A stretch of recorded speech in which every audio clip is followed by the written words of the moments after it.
Jadi nya maksudnya. Jadi boleh pegang kesimpulan kedua. Kenapa? Hana madum tok berjelagaknya juga dia. Hana madum tok berjelagaknya juga dia. Tapi menurut net tanya. Net tanya datuk pakaian belagak. Sapapi roh bacut. Tam tanut roh bacut. Supaya mengaji tenang hati saudara. Supaya mengaji tenang hati ngangan tu. Nyan gegalak lah Allah. Nyan gegalak lah Allah. Nyan berarti tok bagi tanya kau ibadat. Nyan tok bagi tanya kau ibadat. Demi pahala. Tapi menyenit hati tok bagi lagak. Supaya mengaji kagum gop. Mengaji puja oleh gop. Nyan ria berarti. Itu menurut tujuan je. Menurut tujuan. Kantin menurut tujuan. Standar je sesuai dengan tujuan. Standar je sesuai tujuan. Ini tajak. Ini pesta sebab perkahwinan saudara ni perkahwinan ni. Ketuk berarti Quran tajak dan berapi bercuk sesuai dengan keadaannya. Aku udik. Berarti kat Qurannya. Berarti ukuran tajak ke yang kebanyakan. Gelingnya berarti. Baik lebih banyak. Baik kurang si banyak. Yang tunang berarti. Galak lah. Lebih saya tanya tengku. Tanya tengku. Intinya hari elok. Walaupun tanya mama sebenarnya ke. Mungkin orang dah tu. Tapi kadang-kadang kau anggapnya ulama tu tengku. Diundang tu beberapa tempat.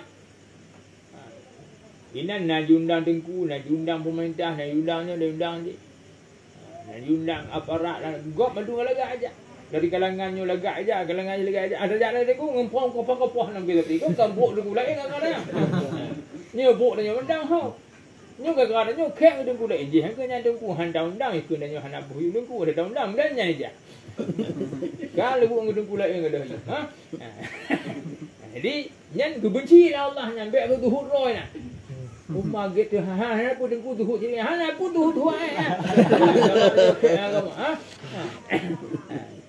Nyan kan nya hana galak lah Allah. Buk lagak betul, buk hi betul, buk selefol untuk henang ke tempat yang diundang dan yang sehingga back kek tengku lain dengan adanya.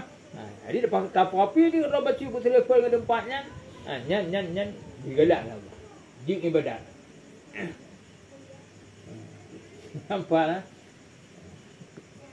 Jadi tanya bab menjelok. Bu biasa mendak. Bab menjelok angki timburia tu. Biasa makna biasa sesuai dengan situasi dan kondisi. Tajak pada tempatnya berarti sesuai dengan tempatnya. Tajak tempat je. Ini bukan tajak pada tempat yang harus dibelagak. Tapi tanya tajak apa-apanya kau menjelok. Ataupun sebaliknya tajak pada tempat biasa tapi terpakai baju ejah kebesaran rayu tak. Dah berkahwin tetangga hamba kena ujian pada umur. Tak pakai baju ejah kebesaran rayu tak. Jadi kau menjelok je. Jadi bab menjelok dah biasa. Bab menjeloknya ke tanya ni kadang-kadang timbul wujud timbul ria dia. Biasa mendak. Baik lah. Makna biasa menurut situasi dan kondisi. Menurut tempat sesuai dengan situasi dan kondisi. Menyebab tempatnya tajak. Biasa menurut tempatnya gimana? Gimana betul? Menyebab tempat dia tajak. Biasa menurut tempat dia banyak. Lihat. Nampak?